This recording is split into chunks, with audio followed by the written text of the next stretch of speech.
Guys, could you turn that down? I'm trying to study for the SAT. Hey, careful, Meg. Remember what happened the last time I had to choose between you and a TV? I'm serious, you guys. I haven't been doing well on these practice tests, and I need to improve my score to get into a good college. You're in high school, sweetie. You should be much more concerned about your weight than your SAT scores. Don't listen to her, Meg. Academics are extremely important. Are the SATs essential? Vital? Crucial? D, all of the above. I'll get the scissors and cut that poop off your butt. Meg, trust me, you ace these SATs, you could go on to do anything. You could be a doctor, an architect. Hell, you could even coach the Mighty Ducks. All right, the championship is on the line. It's time for a formation they're not expecting. The Flying V? No, the Stinky V. What's up, my sisters? Ooh, I ain't sat down in a hot minute. What the hell? Why are you talking like that? Sorry, I have family in town. You guys, I'm freaking out. The SATs are this weekend, and there's no way I'm gonna get a good score. Have someone take it for me?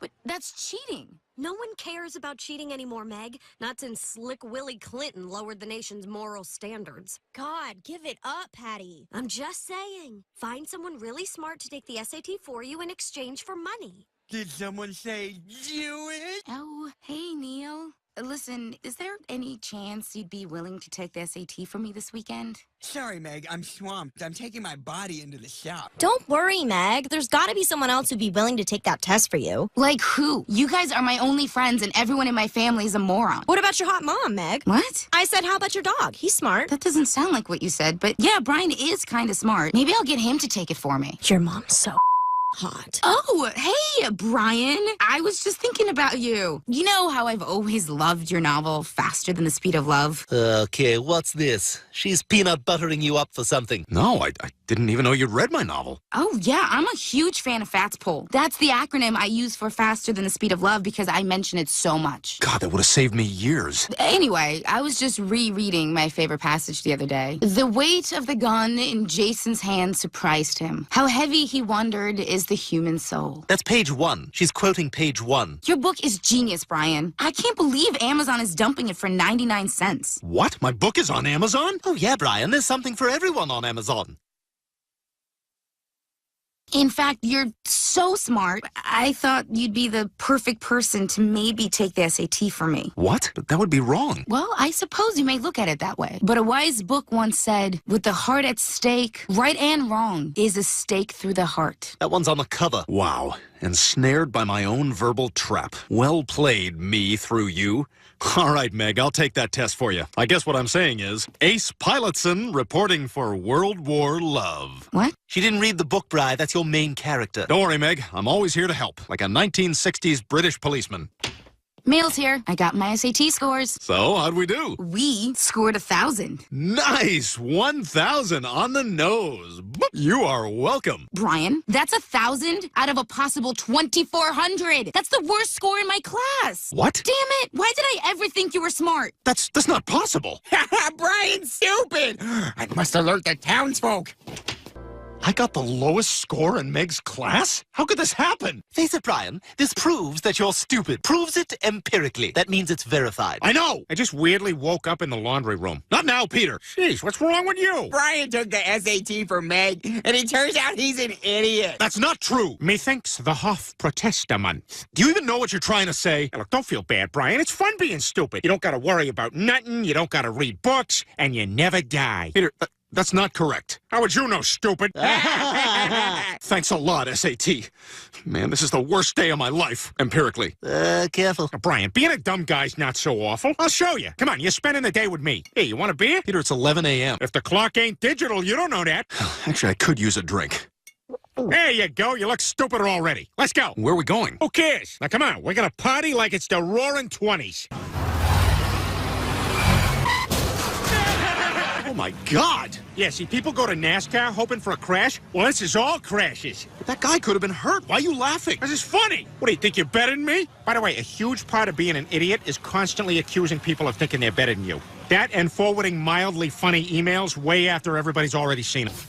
Yeah, it looks like they're shooting T-shirts into the crowd. Oh, those aren't T-shirts. Them's is hot dogs.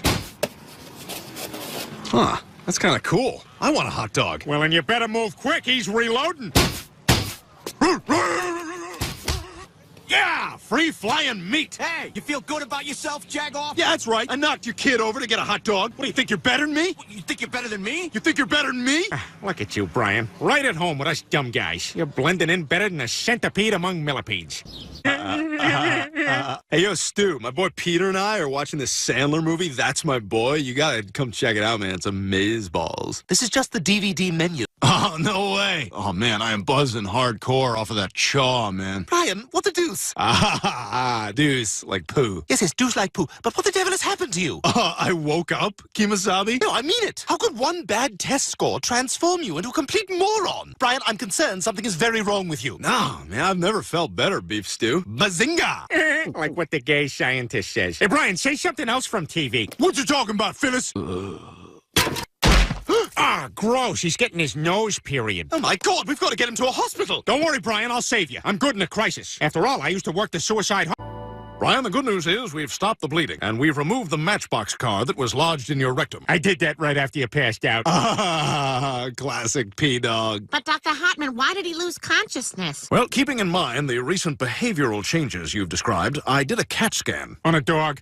We laughed about that, too. However, I'm sorry to inform you that Brian has a brain tumor. Oh, my God. There's only one thing to do. Shrink down to microscopic size, enter Brian's brain, and destroy the brain tumor. How is that possible? As a father in a hospital getting bad news, I am going to sadly slide down the wall and take my hat off. I forgot the hat. So, Doc, how much Jamba Juice do I have to drink to cure this? I've also heard that, like, crystals exist. Dr. Hartman, do you think the brain tumor might explain why Brian's been acting so odd lately?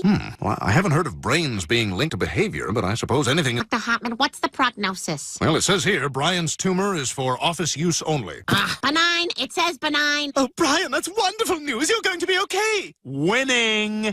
Remember somebody said that? Well, since Brian's tumor poses no immediate threat, we can schedule surgery to remove it, and he'll be back to his old self in no time. But I say we get that tumor out of him right away before he gets any dumber. No way. I'm never going back to my old self. I rock like this. I'm legit. I'm Uber. I'm awesome sauce. Either take the tumor out of him or put one in me. I can't stand this. So if Brian doesn't have the surgery, will he be all right? I don't know, is Dax Shepard all right? Well, seems kind of gratuitous. My point is, Brian could have the surgery and be smart again, or he could skip the surgery and stay dumb like this. Well, Brian, if you're happy this way... Hell's to the yeah, I am. Right, you're not thinking clearly. All right, you've got to agree to this surgery, because right now you're as useless as Black Widow is to the Avengers.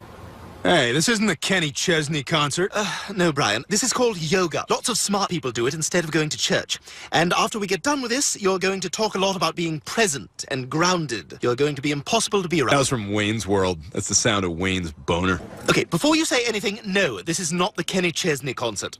We're here to have a nice, civilized dinner and to show you that you don't have to eat all your meals in your car. Now, we're going to start by hearing the waiter give us the specials. Good evening. Our first special is an almond-crusted salmon. Hey, cram it, Skinny. Give me free food or I'm going to tell people on Yelp there was a pube in my salad. Free food right away. Okay, all right. I forgot that Yelp is a weapon for dumb people. You taught me something today, Brian. That I can throw a frog 100 feet? Ugh, I can't change you back. This whole endeavor was doomed to fail. Like an Asian guy going, he's gone, Rupert. It appears I've lost Brian to the dumb side. So now I need you to be Brian. Here's your collar, and here's a laptop. Write something bad. It was the last day of summer and the first day of the rest of her life. Wow, you did that with your face. Hey, what's this? Gaylord practice? That's the 8th time you've asked me that today. Listen, Brian, I've been trying to change you, but I realize that if you're happy, I need to accept the you that you want to be, no matter how painful that is. What are you doing? Oh, my friend Terry told me you can get high from licking paint. Who's Terry? He's friends with Gus. Who's Gus? Gus is Terry's friend. You kind of had to be there. For what? No story has been told. Okay, well, I'm going to go put on my python and walk to the park. Brian, wait. I'm trying to say that I accept your choice to forego surgery. I release you into the thick mire of stupidity. Hey, Brian, I started the car in the garage and it's all foggy in there. Want to go pretend we're in London? Oh, totally. Shrimp on the Barbie, huh? Yes. Good Lord! If I don't do something, his stupidity will kill him, and then I'd lose Brian forever. Like that dog the Russians shot into space. I've got to convince him to get that tumor removed before it's too late. Wait a second. I've been approaching this far too intelligently. He's an idiot, so this won't be hard at all. Hey, Brian, want to go see Dr. Hartman and get that procedure where you get 2 wieners? Whoa, hell yeah! That way when I watch Black Swan, I can aim one at Natalie Portman and aim the other at... Yes, we all know who the other one was. Let's go.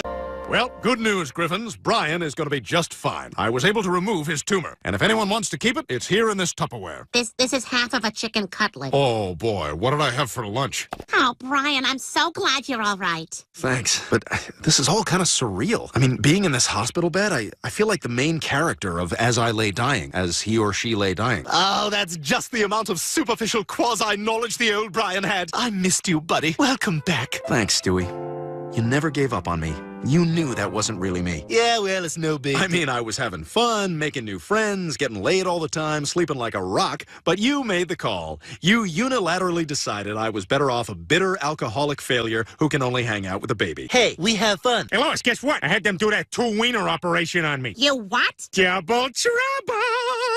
Uh-oh, that was the original. Rising